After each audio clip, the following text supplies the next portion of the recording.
રાજકોટ તાલુકા police મથકમાં ₹1.99 કરોડથી વધુ છેતરપિંડી કર્યાની નોંધાઈ ફરિયાદ. વેપારી મનીષ પટેલ દ્વારા નોંધવામાં આવી ફરિયાદમાં આણંદ જિલ્લાના મૂળ બોરસદના વતની એવા હિતેશ પરમારને વર્ષ 2022 થી કેશિયર તરીકે નોકરી કરતો હતો. હિતેશ પરમાર દ્વારા ગ્રાહકો પાસેથી રોકડ રૂપિયા લઈ અર્જુન જ્વેલર્સ પ્રાઇવેટ લિમિટેડ નામનું વાઉચર પણ બનાવી આપવામાં આવ્યું હોવાનું સામે આવ્યું.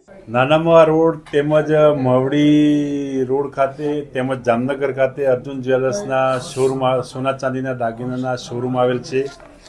તે બાબતે તેના કેશિયર હિતેશભાઈ શૈલેષભાઈ પરમાર રહે બોરસદ, જિલ્લો આણંદ નાઓએ પબ્લિકને ટૂંકમાં જે ગ્રાહકોને વાક ચાતુર્યથી પોતાના વિશ્વાસમાં લઈ અને અલગ અલગ ગ્રાહકો પાસેથી રૂપિયા લઈ ખોટા વાઉચરો બનાવી તેમજ જ્વેલર્સની શોરૂમમાંથી સોનાની ગિન્નીઓ લઈ અને કુલ 1,99,67,000નો ઉચ્ચાપત તેમજ વિશ્વાસઘાત કરી ગુનો કરેલ છે. કેટલા સમયથી આ કામ કરતો હતો અને ખાસ ગ્રાહકોને પણ ખોટી સહીઓ કઈ કરેલી? છેલ્લા 2022થી તે કેશિયર તરીકે હતો. ત્યારબાદ જામનગર ખાતે શોરૂમ બનાવેલ, જેથી તેને હેડ કેશિયર તરીકે નિમણૂક આપેલ.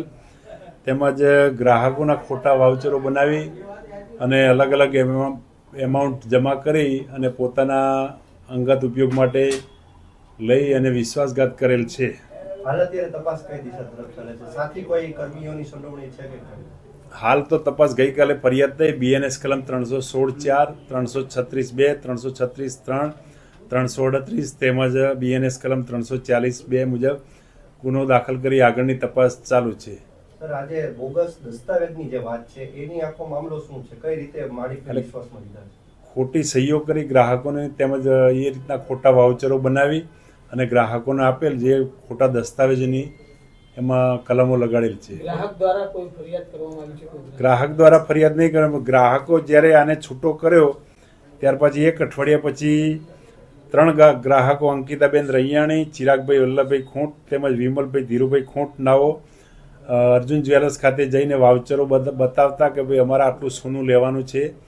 તે બાબતે ફરિયાદી મનીષભાઈ નથુભાઈ ગાડિયાએ CCTV ચેક કરી અને તેમજ ટોટલી CCTV ચેક કરતા આખો મામલો બહાર આવેલ છે.